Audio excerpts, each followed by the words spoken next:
Hello, my name is Mango, and I'm making this video because I want to convince you that Green Hand is the best Star Wars Unlimited deck for set 1, and why you should be bringing him to big tournaments. So there's three things I want to cover in the video. One is, why do you care what I have to say about it? I mean, that one's pretty hard. Not really sure why, but I can at least give you some context of what I have played, and I think my thought process makes some sense. So hopefully that helps. Two is why I believe the hand is the best deck. And three is I want to show you exactly how you can win most matchups with this deck. So first, one quick rewind back to the Star Wars Destiny days. I used to play Destiny. I got pretty good at it by the end of its lifetime. I got top 32 at Worlds. I got first at the Las Vegas Open, which I think it was the Nationals. I am not sure what the classification was, but it was a big tournament. It was I believe the last big tournament for Destiny, but I could also be mistaken. It was a while ago. And then I also won multiple regionals around the PNW region.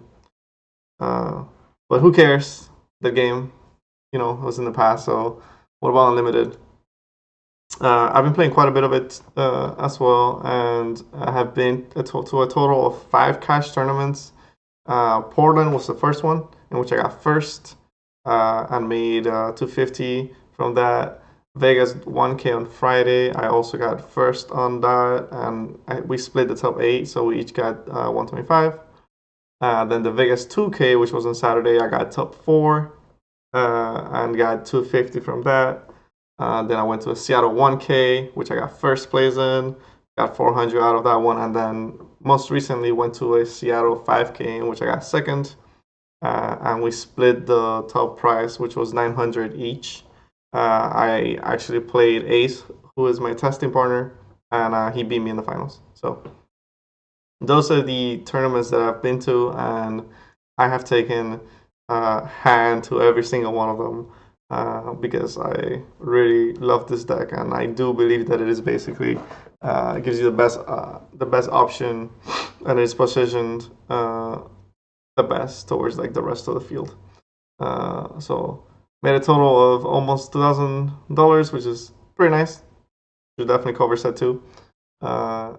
Okay, so why is hand the best deck? I'm gonna use this template that I saw the KTOD guys using, because I think it's a pretty smart way to look at the game, where you sort of classify all the decks into 5 categories: either aggro, tempo / aggro tempo, mid-range, you have soft control, and then you have hard control. And hand is a very, very interesting deck, because hand is a mid-range deck that can essentially do this. You have a very, very favorable matchup into aggro. Aggro, we're really just talking about Sabine, since she is the best aggro deck. And you have an incredibly favorable matchup into anything that is hard control, anything that is trying to just play a bunch of events, that is trying to either mill you out or drop Avengers on you. You absolutely destroys those decks. In fact, I believe hand must be the hardest matchup for them. It must be something as close as like 90% to 10% or something like that. I believe in all of the games that I have played on actual real tournaments, I think lost one game. So like not a series, not a best of 3, but just like only one game to this whole archetype. And what you're left is essentially fighting into a bunch of 45, 55 matchups, like Boba Fett Green, like ECL Boba Fett is by far your like worst matchup, and even then it's not really that bad. Krennic is another pretty tough matchup. Iden with Energy Conversion Lab is a little bit more favorable than Krennic is. And then you have some like 50-50s into, Vader and potentially like Boba Fett, Yellow, though I think I have figured out that matchup since Boba got a lot more popular. And so yeah, it is almost impossible for you to make a wrong meta call by bringing hand because there's just no matchup that is actually just going to auto win against you. Just like many other decks have usually one or more matchups that are gonna be like pretty hard. Like if you bring Sabine and you run into a Cunning Boba, that is a miserable matchup. You're gonna lose like 90% of the time. So that sort of stuff will happen a lot with other decks, and so you just don't have to deal with that. And I believe that's a huge advantage for any big tournament. Okay, so let's talk about the actual list. This is sort of like my final hand list for set 1. I really don't see anything changing until set 2 comes around. Which, by the way, set 2 is looking absolutely filthy for hand. Like we get a bunch of new toys, and so I'm super stoked for that. And so let's talk about this list real quick. One card I want to mention because I have seen other people sort of like go away from this card is Mothma. I am still super high on the Mothma train. The fact that she can just get you a home one or essentially any rebel card is huge for hand, right? Because you sometimes you're throwing cards away, and so you're going at a card disadvantage. And then she also just automatically plays around Power of the Dark Side. And on top of that, many times, especially playing against Bobas, they don't want to actually trade into it because 1/3, they want to go for the damage, and so she just stays alive, and then she pings one to the base, and then at some point Boba leader comes out, and then she will just deal 1 damage to Boba and put him at 6, and so then your hand unit will just come and clean him up. That has happened way more times than I can count, and so I am once again. Mothma is a great card. The other notable mention that I don't see other decks with is 3 Change of Hearts in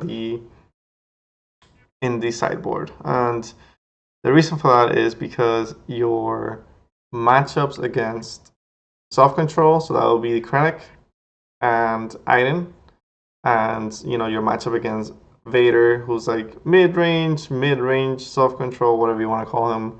Those are pretty tough matchups, and they usually end with you losing because they dropped a Devastator on the board, and so you need the Change of Hearts in there to just steal it back and then finish the game. The reason why I want 3 is because I don't always want to keep it early if I see one.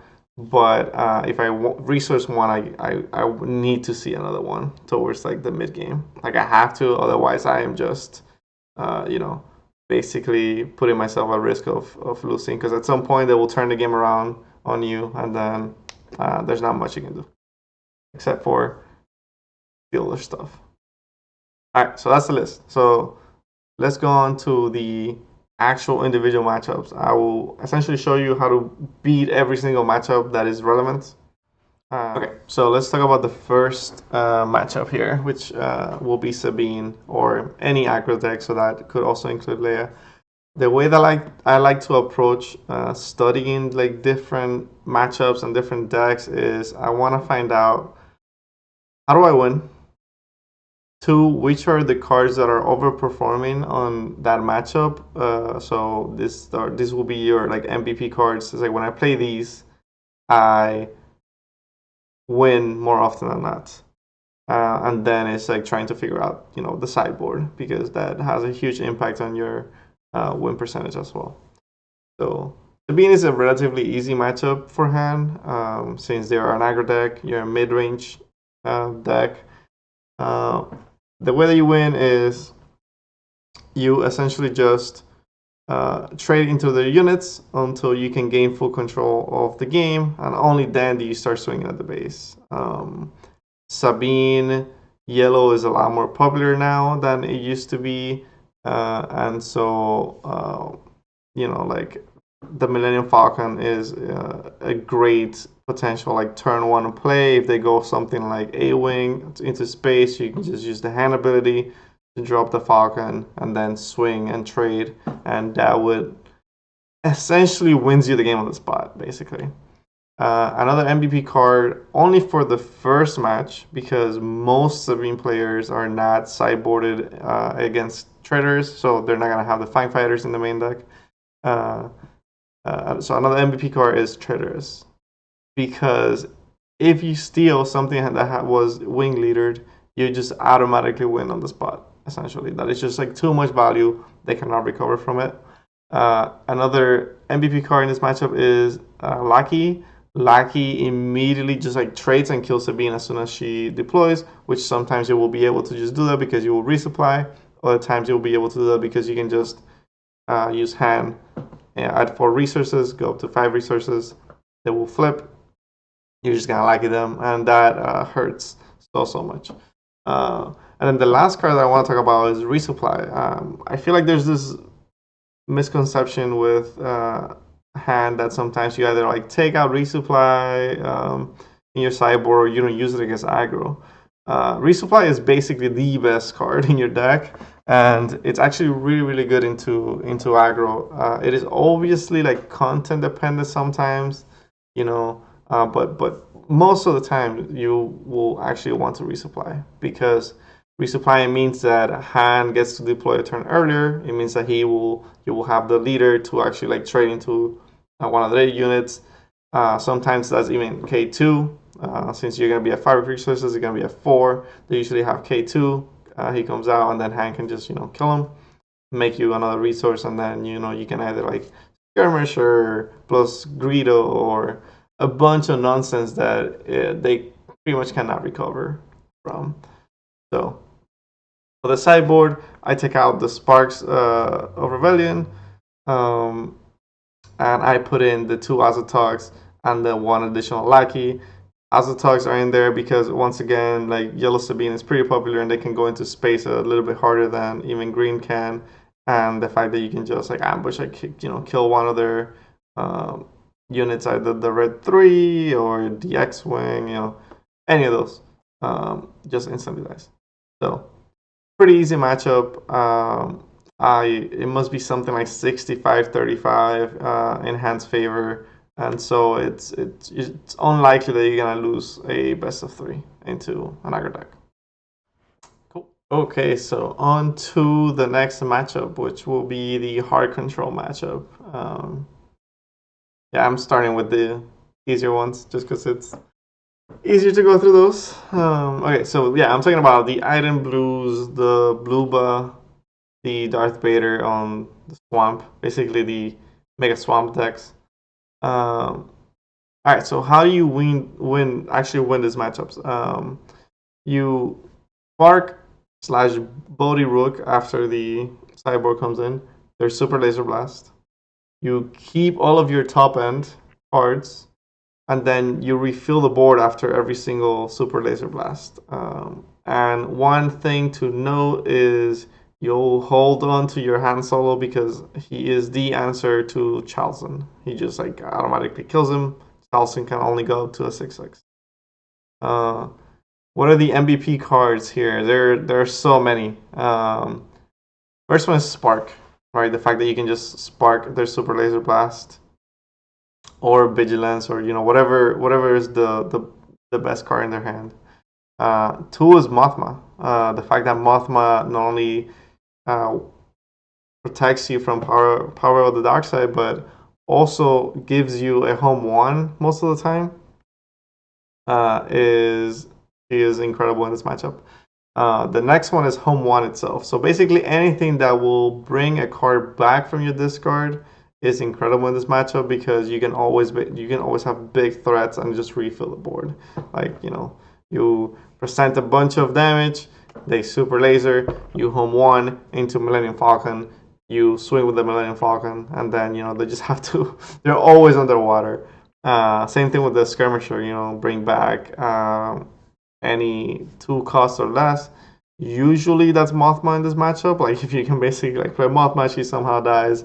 You grab something from her. You skirmish her. You bring Mothma back, and then you like get another home one. It is nuts. So definitely your easiest matchup. It is almost impossible, I think, to lose a best of 3 against any of these 3 decks or any deck in this archetype, because you have so many ways to get cards back into your hand, that it will be really hard for them to mill you out.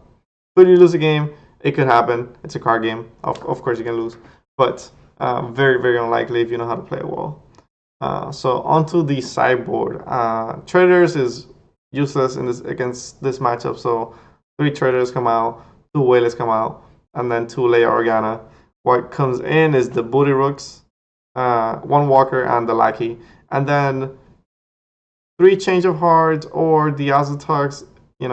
Really, either of those work. I like Change of Heart because they will always have their like super high top end like Avenger, and you can always just steal it. Avenger in and of itself is never really a problem for hand, because you can also cycle back your Bright Hope with home 1 by paying 9 resources, and that means that Avenger has to swing into the Bright Hope, and then you choose the Bright Hope as the unit that's going to die from it. So you always have protection in that way, and then also you can go super wide. So yeah, don't ever lose this again. All right, so on to the fun matchups. First, we'll talk about Boba ECL. In my opinion, this is your hardest matchup. And we have the Blue Vader deck makers to thank for scaring away a bunch of green Boba players, because that means that hand can do a lot better in a meta where people are scared of bringing Boba and losing into a hard control deck. So how do you win? Your most ideal turn is to play Spark turn 1, remove their ramp, hopefully resupply. Then you resupply yourself, and then you have a Traders. Why? It is because you essentially almost automatically win the game if you can spark the ramp away, resupply up to 5 resources yourself, and then they somehow find a super laser tech, or they had resupply a super laser tech, they play the super laser tech, and you steal it. And this is almost true of any sort of like green villain deck. They have to fear your Traders. Just make them fear it, because if you are able to just steal away the ramp, you will essentially win. You're gonna get out of control. You're gonna go up to 7, drop you win reinforcements. You're gonna go up to 8. You're gonna drop reinforcement walkers. So that's one line of play that you are always going for. The other way that you win is you have to trade efficiently. You have to essentially survive the Boba flip turn, and then you start getting sort of like the advantage towards the late game. Leia is huge in the matchup because you can exhaust Boba when he flips, and that means that they will not be able to get their 2 resources back, which most of the time they obviously want the resources to do something else. So she is big. Keep her if you see her early. All right, so MVP cards. I already mentioned Leia, so I'm not gonna go through her. Spark. Like I said, Spark turn 1 into basically any green villain is one of your best plays. Curious because you can also steal the Boba unit. You could steal a 7th Fleet Defender, which is such a bullshit card. Like, you have basically no real way to deal with that card. It is one of your like loose conditions. If you're on the other side and you want to like learn how to beat hand, like 7th Fleet Defender, such a good card against hand. And then the last MVP is Reinforcement Walker, because Boba doesn't really have an answer to that. at least in main deck. And so if you're able to drop a walker, you start turning the tide around. And remember, they're on ECL, so 25 health is not that much, and you can quick them. You can kill them pretty quickly after you are able to take control of the game. So let's talk sideboard. This one's pretty hard because you are the most equipped already in the main board to beat Boba ECL, just because it is the hardest matchup. So, like, in my opinion, you should be always like, main border towards what your hardest thing would be. But Waylay isn't that good against them because so many other units, have ambush.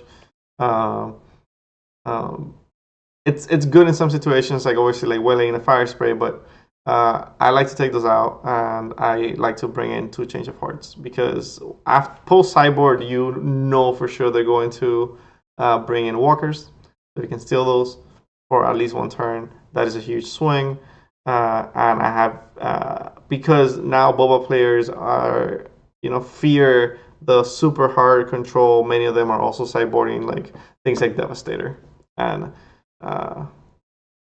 pretty devastating for him. So you gotta steal that, or you just lose. So yeah, that's the Boba matchup.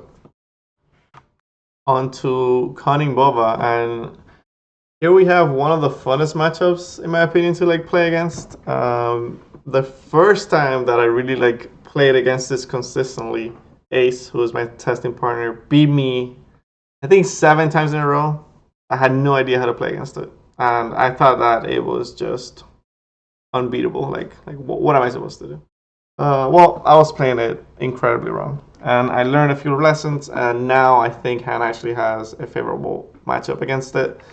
Not by like a ton, but 55-45, arbitrary numbers to throw around, but that's how I feel. So how do you win? Well, you do not spark turn 1, as opposed to the other Boba Green. Spark is still a great card against Boba, but it is a later card. Usually, like 5 resources is a great time to spark because you can steal, their boss. You can steal one of the cunnings. Just do it later on. Don't do it on turn 1, and do not get body rook. Just try not to. Do not keep 2 events. If you have resupply, which is huge, again, like one of the best cards in your deck. If you have resupply and you're going second, sometimes I just claim and I drop the resupply, just because I don't want to get booty. It is that important to just not let it happen to you. You need the cards. So how you actually win is you fight for the board. You trade efficiently, and at some point you're just going to outpace them. They will not be able to finish you off. Leia is huge. Once again, exhausting Boba on the flip turn. Don't let them get the +2 resources. The MVP cards. Okay, even though I put them up here or down here, I want to talk about these 2 first. Greedo is huge. He's such a good card, and specifically the Greedo into Rogue Squadron Skirmisher combo. You play Greedo early, he trades into something, he goes into your discard, and then on 5 resources with hand, you make a resource, you go up to 6, you Skirmisher, kill something. They have so many things that you can kill. The pigs for 4, you can kill them. Even if they take Boba out, it's fine. Just put 4 damage on Boba. And then play Greedo. Another thing that is very, very, very important: do not get no good Timidate on hand. If you must get to 7 resources, and you are at 5, and you want to do the trick where you resource with hand, you go up to 6, then you take him out to attack. If you get no good Timidate, you will not reach 7 resources for another 2 turns. It is brutal. Just don't let it happen to you. If you are relying on that 7, just don't deploy hand. Go on to the next round. Go up to 6 resources. Then just use the hand action to go up to 7. Play your U-Wing. Play your hand unit. Very important. You cannot get Nugget to me then, or you lose. And then the MVP card that I have found more recently has essentially like just turned it around for me, and this is why I feel much more comfortable in the matchup. Is Walker. Once you're able to get control of the board, you drop a Walker, you heal. Even if they bounce it back, you can just drop it again, and then you're just going to outpace them, and you're going to win the match. So what comes out? Traders comes out. Believe it or not, they just have too many ways to bounce the thing that you use traders. Waylay, Cunning, Cantina Bouncer. It is just not that good of a card. You know, it's okay. Game one, like if you have to use it, use it. But it comes out, and then what comes in is one Lackey, one Walker, and one Waylay / like one Change of Heart. One of those.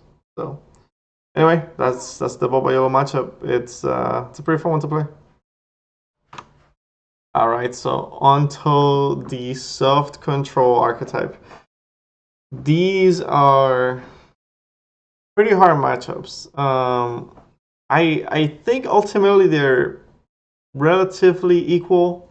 I think that you have a slightly better matchup into Iden, probably favorable. I think that you have a slightly worse matchup into Krennic, probably unfavorable. It might be like 45, 55 or something like that. So how do you win? Spark turn 1 is great. Like once again, anything that is green villain, Spark to remove their ramp so that you can ramp yourself. You have to push damage early. You have to present threats, but you have to keep your top end as well. It's this kind of like weird middle ground where you want to put some amount of pressure early, but if you have a home one, if you have a U-wing, you have to keep those. If you get rid of those, you will probably lose because it's gonna get to the point where they will turn the game around on you, and then you will not have enough big threats. The reason why Krennic is a little bit harder is because Krennic can push more damage, and he can actually kill you faster than Iden can. And so it's important to put some pressure early, go wide if you can, but also make sure you have your top end when it gets to it, because you will win by dropping U-wings. You will win with home one into Millennium Falcon. All right, so let's talk about the MVP cards. I already mentioned Spark. The next, probably the most valuable card is Change of Heart, post sideboard. The reason is because you will ultimately lose the game when Devastator hits the board. It is just gonna happen. By that point, you will be dropping your home one. You're gonna want to be hitting space to kill them. The fact that they're in 25 HP bases also makes it so they're pretty in reach from something like a home one surprise strike. They only need to be a 15 that deals 10 damage.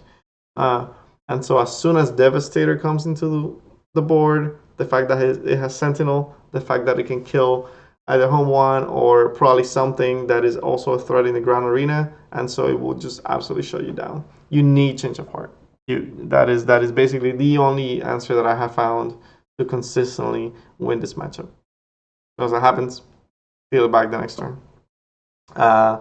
Also something to note, you also lose with a Devastator Overwhelming Barrage because that deals 12 damage and basically kills anything. So even if you try to go wide in the ground after Devastator is in play, they can also wipe you out.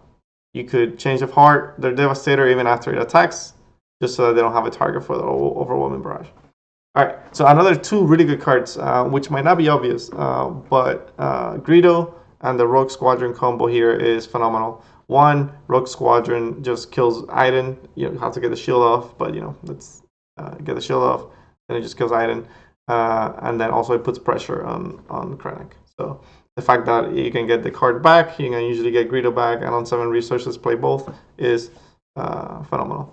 And then the way that you basically close the game out is home one into Millennium Falcon. Falcon here is huge. Again, they're only at 25, so you can push a lot of damage with it.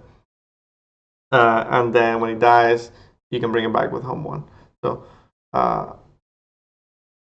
push damage early, try to keep your top end. You need to have it to win, and then go wide. So onto the sideboard. Wele is not as good into them, and Leia is not really that good into them as well. Change of Hearts come in, and then either like a Lackey or an Azotog or another Walker. Though again, Walker is, they have so many ways to just like kill your Walker. It's just not as strong in these matchups. I like Azotogs because they're just a big space unit. Usually, if you can go into space against Krennic, you will have a little bit of a better time. But tough matchup. You know, I haven't 100% even figured out myself. I'm still like going back and forth into like what what other sideboard cards I can bring in, and yeah, tough matchup, but really fun matchup to play. Onto the big bad. It's actually not that bad. I think this matchup is probably 50-50. Sometimes I feel like it might be a little bit favorable towards hand, but in essence, the way that you win. By the way, I'm talking about Darth Vader mid-range, like 30 HP base, command center or something like that. Usually Vader Green. The way that you win is you push as much damage as you can before Vader comes out. He actually cannot stop your flip turn. You know, when hand is at 5 resources, resource hand, go to 6, bring hand out, attack, get to 7, you wing.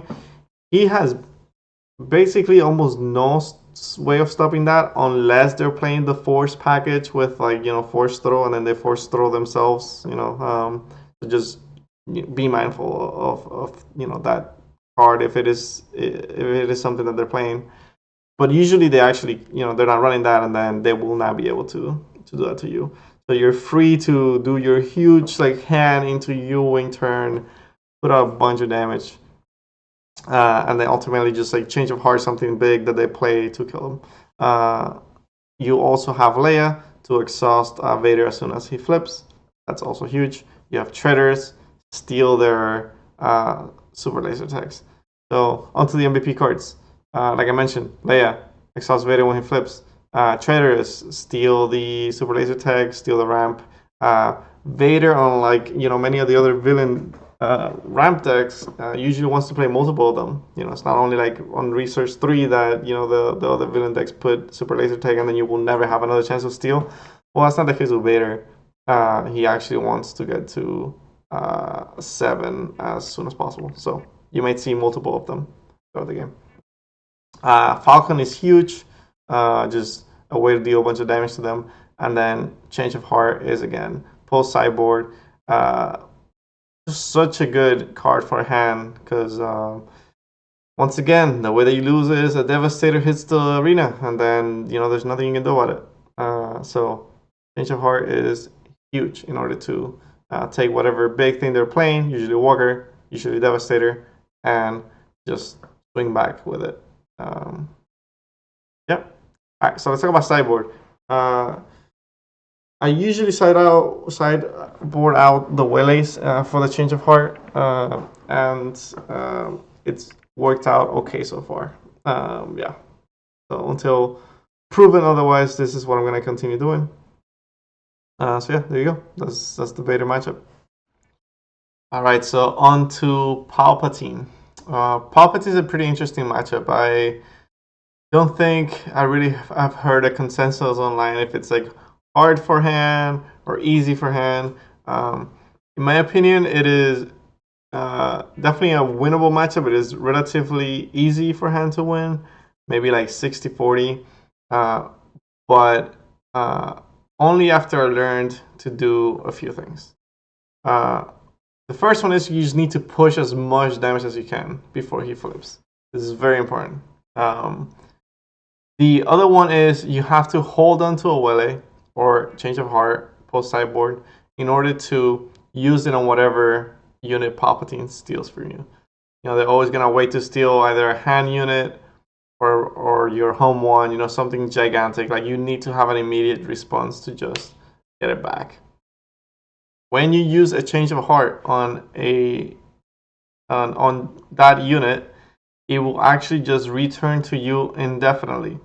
because Change of Heart states that you take control of a non-leader unit at the start of the regroup phase. Its owner, in which case the hand player, takes control of it. So Change of Heart is awesome into Palpatine. The other one is you have lackeys and you have traders, which just like eats the royal guards alive, right? It just trades perfectly. Lackeys being a 5/4, the royal guards being a 3/5 in the Palpatine deck. So, in my opinion, the matchup is actually pretty easy. The MVP cards, once again, traders. You can steal the guard, you can steal the super laser text. Syndicate Lackey, just such an awesome card. Immediately just kills the guards. Wele and Change of Heart in order to steal back whatever it is stolen from you once Palpatine flips. So sideboard -3 sparks. I actually don't think Spark is that good into Palpatine because they can always draw more cards with the Palpatine ability, and so it is really not that important to take away the cards. It is way more important to just put as much pressure as you possibly can. And then 2 Leias. What comes in is 3 Change of Hearts, 1 Lackey, and the last Wele. So yeah, that is the last matchup that I'm gonna cover. And okay, so thank you so much for coming to my TED Talk on Han Solo and why I think it is the best deck. I am glad we now both agree that that is the case. Yeah, no, but seriously, it's a really fun deck to play. I hope to see it actually win more tournaments that it has been because it is, yeah, it's such a versatile deck. It is pretty hard to play, so that is one downside on it is that tournaments can go pretty long, like 10 hours, and so like at the end of it, it's pretty grueling. A lot of things to keep track of. Always looking at the resources that you have, like throwing away the right cards to return them back from your discard, all that type of stuff. So yeah, I go by Mango, but my full tag is Arrosco Mango. I'm sure I've played many of you guys in either the KTOD Discord or the main like Star Wars Unlimited Discord. A big shout out to Ace and Yule, who are my testing partners, and another big shout out to Cloud City Rollers, which is the team that I'm a part of. We used to play a lot of Destiny together, just a bunch of people based out of Seattle. And they're like an awesome group of guys. Yeah, shout out to everyone that I've played with, honestly, because I've practiced so much online. I've practiced a bunch in Carabest, and people have been, for the most part, super nice. I was just basically putting like, you play Boba Yellow, please, and I did that for like 6 hours straight, and then they learned that matchup. So that's super helpful. Yeah, that's it. Take it easy, guys.